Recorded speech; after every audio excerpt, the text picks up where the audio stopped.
طريقة تغيير اسم حسابك على الفيسبوك بعد التحديثات الأخيرة 2024. يعني حضرتك حابب تغير اسم حسابك على الفيسبوك؟ تابع معايا الفيديو للنهاية، ولو لسه ما اشتركتش في القناة فاشترك في القناة وفعل زر الجرس على الكل.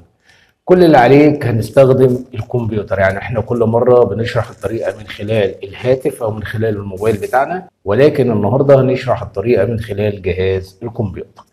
اول حاجه هتفتح حسابك على جهاز الكمبيوتر بالشكل ده كده. تمام. وملحوظه يا شباب، سواء برضو من على الكمبيوتر او من على الموبايل فهي الخطوات. يعني لو بتستخدم الموبايل او بتستخدم الكمبيوتر فهي الخطوات. تمام. كل اللي عليك هتفتح حسابك على الفيسبوك بالشكل ده كده، وبعد كده تضغط على الصوره الشخصيه بتاعت حسابك على الفيسبوك. بعد كده تختار الاعدادات والخصوصيه. بعد كده الاعدادات. بعد كده نختار مركز الحسابات. بعد كده نختار اسم حسابنا على الفيسبوك بالشكل ده كده. بعد كده نختار الاسم، هيبدأ يظهر معاك بالشكل ده. هتبدأ تكتب الاسم الأول هنا، بعد كده تبدأ تكتب الاسم الأب، بعد كده تبدأ تكتب اسم العائلة. تمام.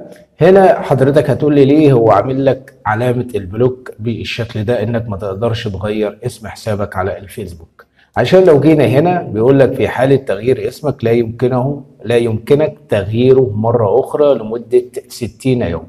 يعني حضرتك لو غيرت اسم حسابك على الفيسبوك دلوقتي مش هتقدر تغير اسمك للمرة التانية إلا بعد 60 يوم.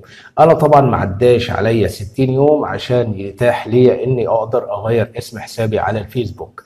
لازم أنتظر ال60 يوم كاملين يخلصوا، اللي هم شهرين بالظبط يخلصوا معايا، ويبدأ يفتح لي الخيار ده. هبدأ أغير الاسم الأول واسم الأب واسم العائلة عادي، مفيش أي مشكلة. ولكن هنا بيتيح لي إن هنا بيقول لك إيه، لا يمكنك تغيير اسمك في الوقت الحالي لأنك غيرته خلال آخر 60 يوم. تمام. ويظل بإمكانك التغيير الترتيب، يعني غير الترتيب الاسم. لو أنا عايز أغير ترتيب الاسم أضغط على كده هيبدأ يفتح معايا. ممكن أخلي عبد الرحمن عبد الله عبد الرحمن.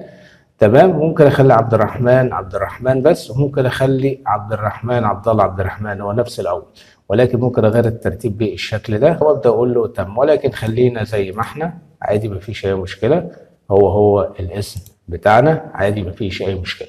تمام. اتمنى اكون وصلت لك المعلومه بشكل سليم. لو اي مشكله واجهتك تقدر تسيب لي تعليق اسفل الفيديو، انا برد على كل التعليقات، او شرفني في الجروب بتاعنا الخاص بالقناه وقول لي مشكلتك ايه وان شاء الله نحلها مع بعض. اشوفكم فيديو جديد. السلام عليكم.